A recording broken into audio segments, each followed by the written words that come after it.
But we've seen that play out before. When? Where? How? Al Heyman and the PBC.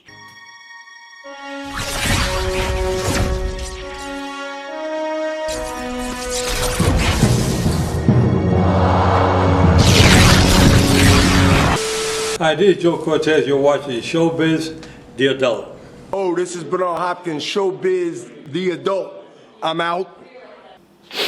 Oops, up off net. Up off net. What's up, my people?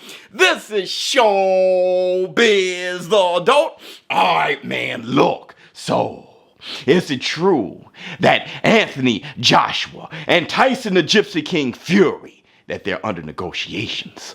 Oops. All right, man, look.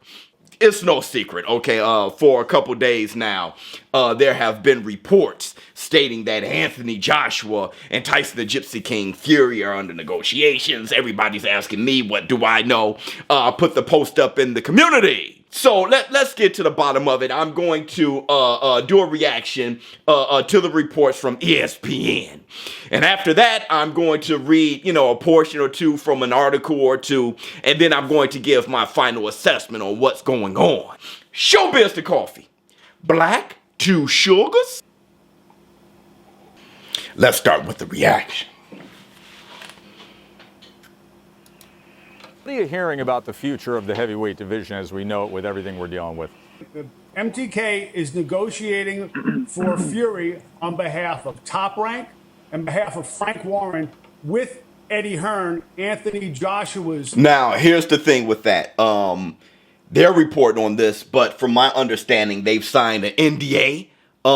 So I'm curious on how much they actually know here. But they signed an NDA. Meaning there may be some weight to what he's saying because you don't sign an NDA if you're not communicating. So In Saudi Arabia, and it's going to have to be a huge offer because you're going to have to be able to, in theory, take care of Deontay Wilder and pay him enough to step aside. Now, previously, he's been adamant. Now, paying Deontay the Bronze Bomber Wilder to step aside, that's going to be a lot of money. Deontay Wilder, to me, comes off as a guy with a lot of pride, okay? Fighting for money. I don't think Deontay Wilder feels like at this point that he's fighting for money. I know money talks, but Deontay the Bronze Bomber Wilder, to me, has a lot of pride. He has a lot of guts. I think he wants his belt back. So you're going to have to pay him a tremendous amount of money. I'm not sure if there's a price high enough, but I digress. Vehemently opposed to it. Deontay wants to fight immediately. It's his contractual right. Right. But a lot of time has passed, and he is coming off of surgery now. I know that his team has been apprised of the negotiations.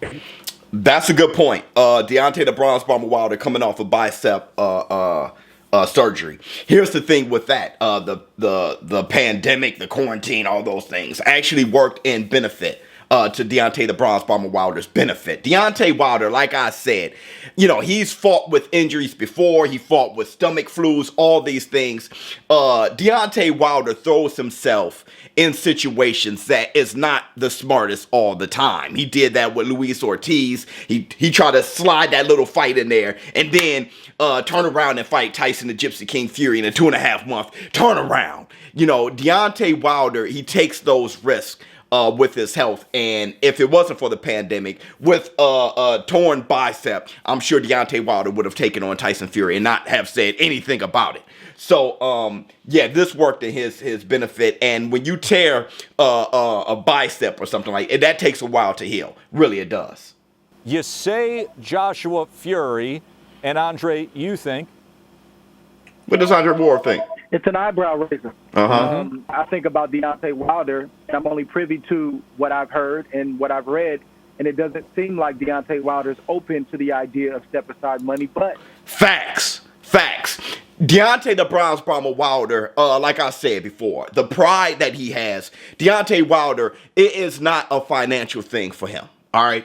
He wants his belt back, and plus, I think he was a bit embarrassed, okay? So, and Deontay Wilder has made enough excuses to help convince himself that that really wasn't him out there. So, yeah, I don't think Deontay Wilder takes step-aside money. I don't. The plot thickens. If you're talking about a significant amount of money, now I'm talking $15 million, $20 million to stay at home and rehab, a bicep that just had surgery. Facts. Wrap my brain around Wilder stepping aside, but it would totally go against everything that I've read in the press. Facts. But let's look at this. So let's see if this fight, these negotiations are real, and if this fight can materialize. I have a few articles here that I like to read. First, let's look at WBN, the World Boxing Network. All right, here they had an exclusive interview with Bob Arum, where he denies that Tyson Fury versus Anthony Joshua talks has taken place. Okay, so here's what Bob Arum has to say. At this moment, there are no talks possible, nothing concrete between Fury and Joshua. We can't do anything until MTK, that's Tyson Fury's management, gets a firm offer from the site. All we know is what's being reported, but nothing is concrete at all. We have to wait. Let's see what else we have. We're going to have to figure out whether Eddie has the angle to do a Joshua versus Pulev fight. I don't think he can do it without an audience. Again, Joshua still has a contract and obligation to fight Pulev. So how's he going to get around that? Now, those are great points, okay, by Bob Arum. And I'm starting to suspect why Bob Arum is not sounding so pro Anthony Joshua versus Tyson the Gypsy King Fury negotiations. Let's go to this other article.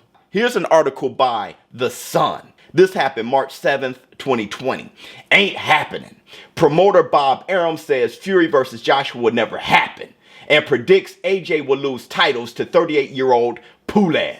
Here's what Bob Arum had to say. Pulev is going to knock out Joshua. So why would I talk to Eddie, who I love dearly, about Joshua Fury fight? I think Pulev wins, and then I'll negotiate with myself to do a Pulev Fury fight.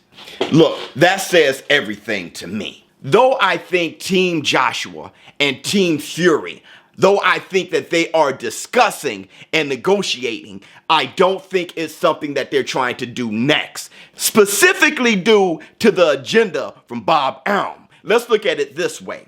Bob Arum has an opportunity here where his fighter in Pulev is taking on Joshua. They're fighting for the unified titles. Why would Bob Arum undercut himself? There's a chance that Pulev can beat Anthony Joshua, have all 4 titles. I'm not saying it's going to happen, but there's a chance. That way, he have Tyson the Gypsy King Fury, who holds the WBC title, and you have Pulev with the rest of the titles. All of the titles would be in his stable. Now, Tyson Fury, as of right now, is contractually obligated to take on Deontay the Bronze Bomber Wilder for a 3rd fight.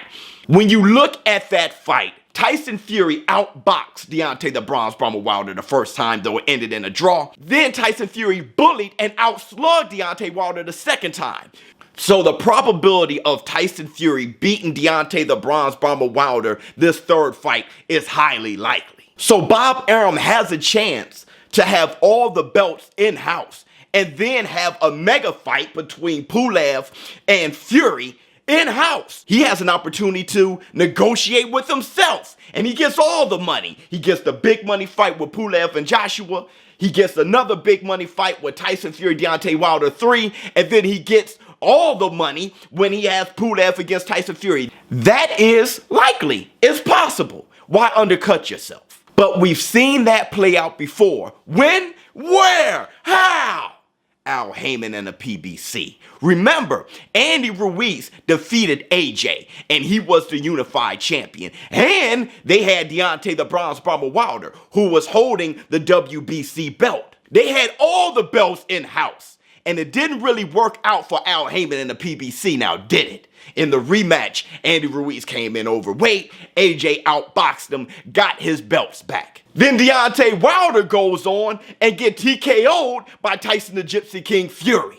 Now Al Heyman and the PBC have no heavyweight titles. Still, though, I don't think that should discourage Bob Arum. I think Bob Arum has the right way of thinking going about this. I know us as fans, we want to see Tyson the Gypsy King Fury and Anthony Joshua far more than a third fight with Deontay the Bronze Bomber Wilder and Tyson the Gypsy King Fury. Though they are negotiating, I think they are talking. I don't think that fight happens next, all because of the agenda from Bob Arum, and it makes sense to me. ShowBizz the Adult. Please let me know how you feel in the comments below. And I'm out.